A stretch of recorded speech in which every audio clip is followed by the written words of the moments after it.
Can we start? Can anyone let me know? Can we start?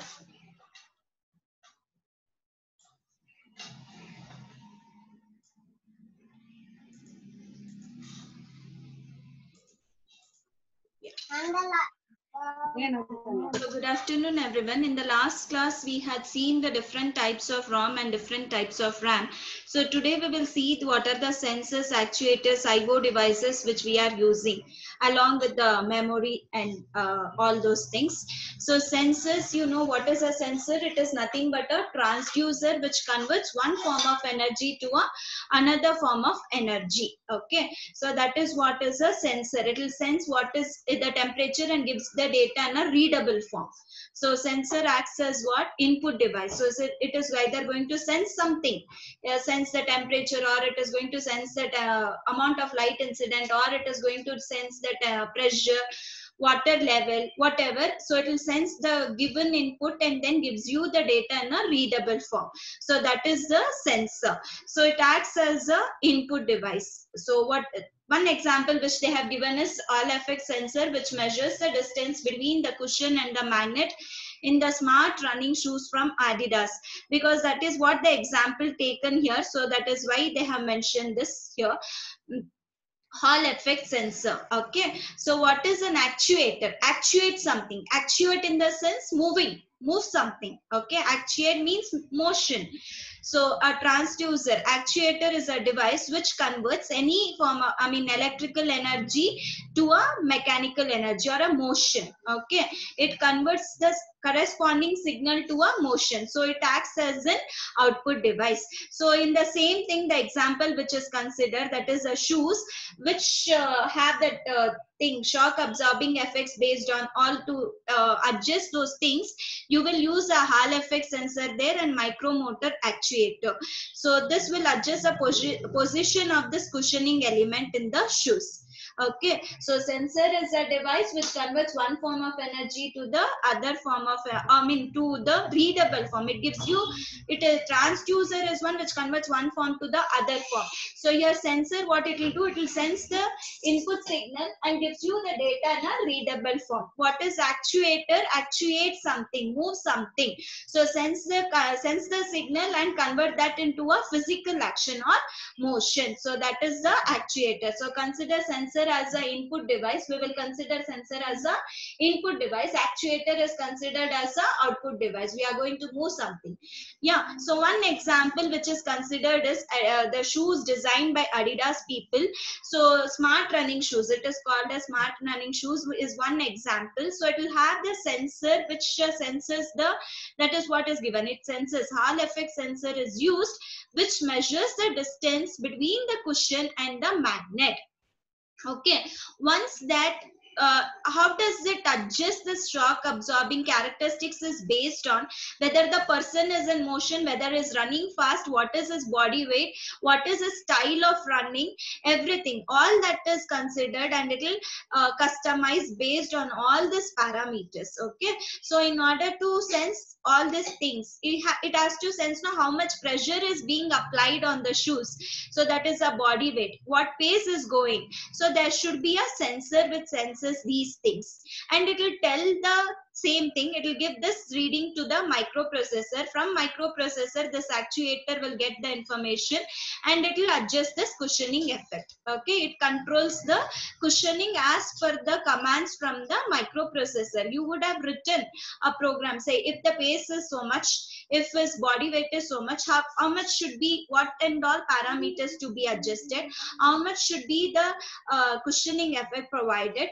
So that is how it works. Okay, so one example is the shoes. First, shoes alone the sensors use ಮಾಡ್ತಾರೆ. Which kind of sensors? It is a Hall effect sensors, and there is a microprocessor device unit, and which runs the algorithm, because you should program it. Is it will not know how much it should adjust and all. So we would have written a program based on these values which we obtain, possible values which we obtain from the sensor. Then that sensor gives the information to the processor. Then processor in turn with the actuator takes the help of the processor in order to control that cushioning effect. Okay, so this is one example. So now there is I/O system. So what is I/O system? So it provides the interaction of an embedded system with the external world. Okay, input and output devices. So input device can be anything like sensors which we studied, actuators. Input devices can be anything, and you have the output devices. In between you have the system. So you are going to interact with the outside world using these input and output devices. So it need not be always directly connected to the ports, but you can interface it through optocouplers, ADC and all. Okay, so now we will study what are the different types of inputs and the output devices.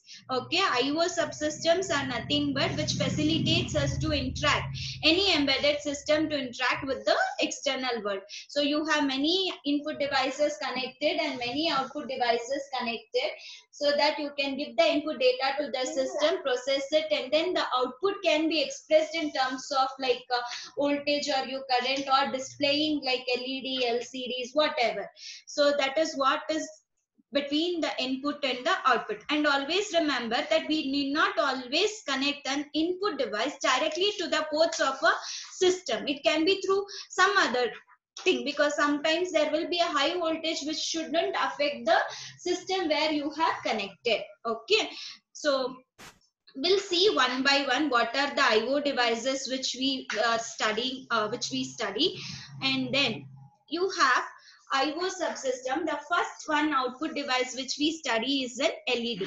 Okay, so what is a light emitting diode? You know the normal PN junction diodes. So what is that difference? That is, you know that the energy will be either stored in the form of heat, or it will be stored in the form, it will be emitted through the light. Okay, it is through heat it will be there, or you can represent it through light. So the type of semiconductor which we use, suppose if you are using a semiconductor, PN junction diode, adral use mado material, if suppose it is gallium arsenide, gallium phosphide. So where if the diode is forward bias, that power or the energy will be dissipated, energy will be dissipated in the form of light. Okay, it will show it through light. Otherwise normal PN junction diode, the energy will be dissipated in the form of heat. Okay, so based on the types of colors, whether it is blue, gallium phosphide, arsenide, and combination of those two, you have various types of LEDs. So whenever the diode is forward bias, it starts conducting. Okay, it starts conducting here in the sense it emits light.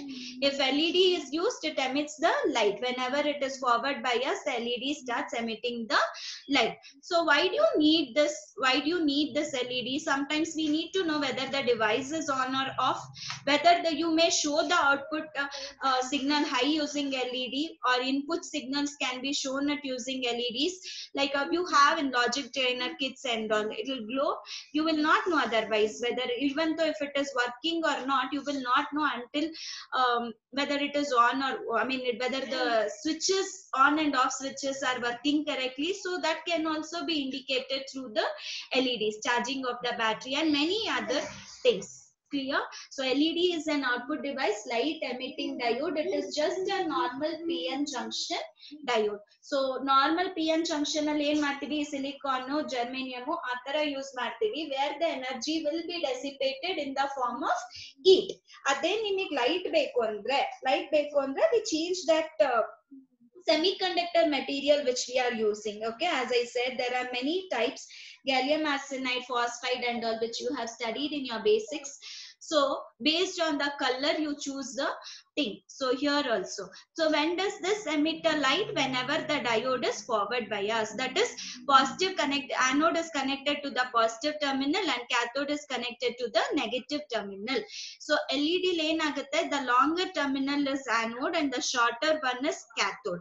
The longer one is anode and the shorter one is cathode terminal. Okay, so whenever it is forward bias, it emits the light. So why do we use this LED? LED is used to check whether the device is on or off, to indicate the output, to indicate the input, to charge battery low and indicate madlike, all those things you go for LED. Okay, so now, and there is a limitations, that is the current and the maximum voltage to be applied, and all that current it can conduct also. Then you have a 7-segment LED. So this is the most commonly used thing. So 7 segments, and what are the things which you have? A, B, C, D, E, F and G. So along with there is a H. This is H actually, DP, decimal point. It indicates decimal point. So how do you make this LEDs glow? Say you want to have this one to be glowed. Okay, 1 second, I'll just write it off here. We want only this. We want only this one to glow. That is, you want only the part B to be glowed, and you want only C to be glowed, and the remaining all the things should be off. And decimal point we are not using. If at all it is 2.3 or something, 2.3 or something, you will also have this decimal point to glow. Okay, so it is including this, it is 8. Otherwise only this digit, it represents 7 segments, A, B, C, D, E, F and G. Okay, so now I want this B and C because I want to represent a number. I want to display number 1. So I want this B and C to glow. So when I want this to glow, you should know whether what kind of configuration it is connected. In what kind of configuration this LEDs are connected internally. This is the outer one, display. Inside this you have 7 LEDs, including DP, it is 8 LEDs which you have. Each segment is an LED. If you want this A to glow, there is an LED. You have to turn on this LED. Then B. So there are 8 LEDs inside. So in what way they would have connected? See, like this you have. Okay. So this is, consider this is connected to A. Okay, and similarly the one more thing is connected to B. Okay, the one more B is having one more LED, so that is connected. LED is represented with an arrow. Okay, yeah. So ನಿಮಗೆ configuration ಹೇಗೆ connect ಆಗಿದೆ ಅಂತ ಗೊತ್ತಾಗಬೇಕು glow ಆಗಬೇಕಂದ್ರೆ. So ಯಾಕಂದ್ರೆ ನೀವು ಇಲ್ಲಿ ಏನು ಇನ್ಪುಟ್ ಕೊಟ್ರೆ ಮಾತ್ರ LED ಗ್ಲೋ ಆಗುತ್ತೆ. You know that LED will turn on only when the diode is forward bias. So if this A is connected to active I or this cathode is connected to active I, that you should know. So based on that configuration, we have two types, common anode and common cathode. Common anode means what? All the anodes will be connected together. Common cathode means all the cathodes will be connected together. Okay, there are two types of configurations. One is common anode configurations, where all the anodes of all these 8 segments will be connected together. Let me just erase this. Common cathode andre ella cathodes you would have connected together. So when you connect all the anodes together, cathodes will be connected to the segments. When you connect all the cathodes together, anodes will be connected to the segments. Okay, there is a figure. Yeah, this is the figure. So common anode configuration, see, all the anodes of all the segments are connected together. Okay, and all these cathodes are connected to the segments. Clear? So now if at all I want to turn on these diodes, okay, I want turn on these diodes, then what should be this anode to be connected to? What should it be connected to? What should be the anode connected to? What should be the voltage at cathode and anode, if at all you have to turn on?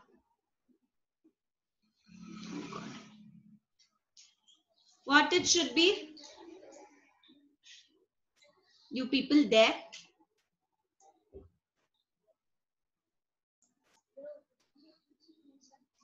Okay. Let me just tell. So anodes will be connected together and given to plus VCC, and cathodes, these segments will be connected to active low. So now, so again anode is connected to plus VCC and cathode is connected to these segments, which are in turn connected to active low. That means that particular diodes will be forward bias and the light emits. Okay. So now I wanted this BC to glow. If at all I want to display one, then I want this B and C segments to glow. If B and C segments has to glow, then B and C has to glow, then I have to give 0 here, and here also it is 0, so that these two diodes are forward biased and remaining everything else will be at higher voltage. Okay, so it will be reverse biased and it doesn't work. Only B and C diodes will work. Clear is it? If suppose if you are using a common cathode display, then all the cathodes are connected to all the cathodes are connected to ground. Anode andre plus VCC kottira, anode will be connected to plus VCC, and if at all you are using a common cathode, then cathode will be at lower level, minus VSS or 0, ground. So then anodes will be connected to what? It will be connected to the segments. Now if at all I want this B and C to glow, then I want to give 1 here, active high, because then only this LED glows. Diode is forward bias, remaining everything will be 0. Okay, remaining everything is 0. So remember only one thing, that LED turns on only when the diode is forward bias. So based on the type of configuration used, you will give the data, or you will apply the data to the segments. If at all it is a common anode configuration, all the anodes will be connected to plus VCC and all the cathodes will be connected to the respective segments. So if at all you want it to glow, then that particular diode has to be forward biased. Since it is common anode, you check anode is already at plus VCC. So we want these two diodes to glow. So we will give active low here, and remaining everything will be 1. Vice versa for common cathode. Common cathode, all the cathodes are at already ground level. We want B and C to forward conduct. So we will turn on this B and C by providing 1 at these two inputs. And remaining everything will be 0. Okay, B and C is 1 and remaining everything will be equal to 0. Clear? That is how you have this common anode and common cathode working for the LED, because you do it in the lab. So you have to write the table. So B, C gain value barutte, A gain value barutte, all that. Okay, so the typical value, this is given 20 milliamperes, how much it should be and what should be the maximum limited current and all. So that you have to just go through. So next one is optocoupler. Okay, so what is this optocoupler? Optocoupler is also called as opto-isolator or optical isolator or photocoupler. Opto means what? Light. Coupling. You are coupling the devices. Okay, so isolate means what? Separating. You are going to separate two circuits, because sometimes I said no, you have the isolation should be required between the two circuits. If suppose the input of one thing is needed by the other one, and there is a high voltage which may damage the device, then you need an isolator between those two. Okay, so that is why you couple or isolate those two devices using this optocoupler. Okay, so an optocoupler or an opto-isolator or a photocoupler, it is an electronic component. Okay, it is an electronic component which transfers the signals, electrical signals between two circuits. Okay, which transfers the electrical signal between two isolated circuits. Isolate in the sense separated. Using what we will do? It is using light. Clear? Optocoupler or photocoupler or an opto-isolator, it is just a component which provides the electrical signal or transfers the electrical signal between one circuit to the other circuit, which are two isolated circuits, using the light. Okay, so now when you tell it is using light, then the two devices must be based on the which works on the light. So what are those two devices? We use LED and a phototransistor. Any kind of, phototransistor is used. You have SCRs also, photo based SCRs. So now you have this LED as well as this phototransistor. So LED will light emitted from the LED will turn on this transistor. Okay, that is how it works. So optocoupler consists of, this is a complete optocoupler. So this LED is driven by one circuit and this transistor drives the other circuit. Now these two are the different circuits. Clear? LED is driven by one circuit and this transistor is connected to the other circuit which is driven by this transistor. So now some voltage has to be provided from this and this, okay, between these two different circuits. So in between we are using this optocoupler. So what is this optocoupler? Consists of LED and a transistor in the same chip, okay, in the same package you will have.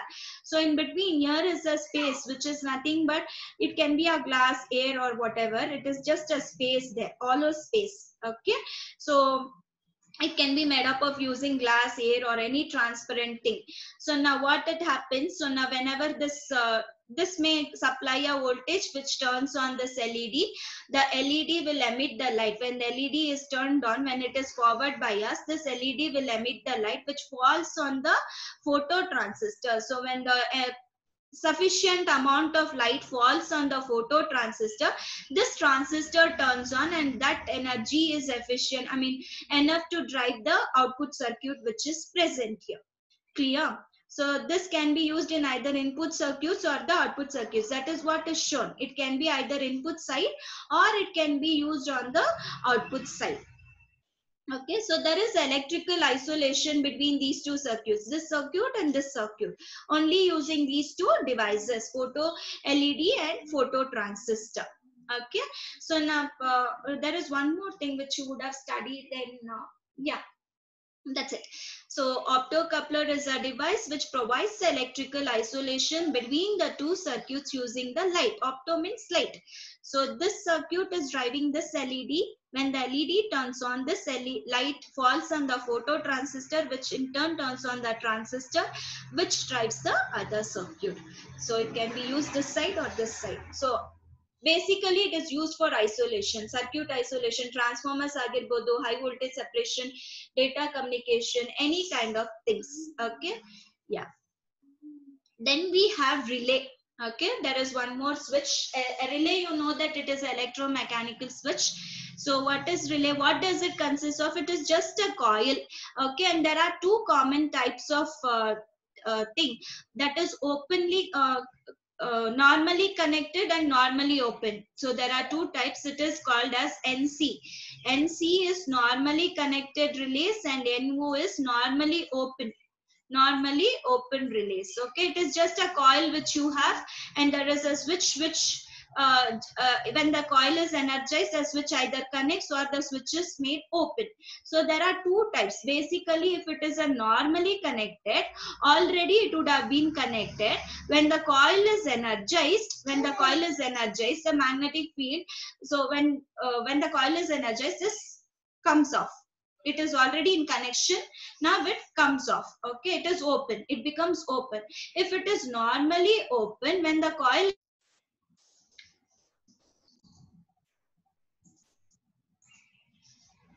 okay, sorry, it got disconnected, sorry.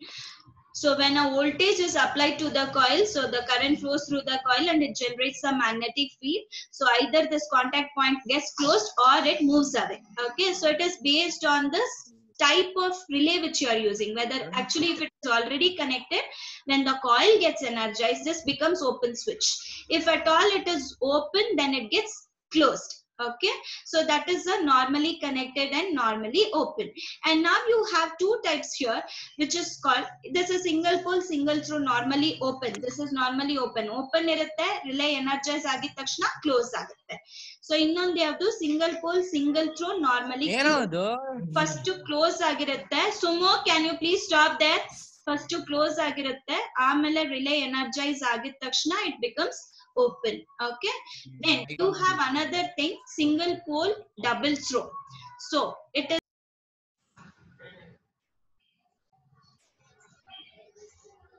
so in this single pole double throw, what you have, it is connected to this switch. Okay, when the coil is energized, it will get connected to this switch. It will disconnect from this portion and it will get connected to this. If suppose it is connected to this, then it will come off to this. So these are the three types which you have: single pole, single throw, normally open; single pole, single throw, normally closed; single pole double throw. Connect ಆಗಿದ್ರೆ open ಆಗುತ್ತೆ, open ಆಗಿದ್ರೆ connect ಆಗುತ್ತೆ. ಎರಡು ಇದ್ರೆ ಒಂದರಿಂದ ಒಂದಕ್ಕೆ switch on ಆಗುತ್ತೆ. That is what is the relay. Okay, so that is a thing which you can see when you have that switch turning on and turning off. It gives you a sound. So next one you have, what is a relay driver circuit? Okay, so this relay driver circuit, which is just an example given. So here you can just see. So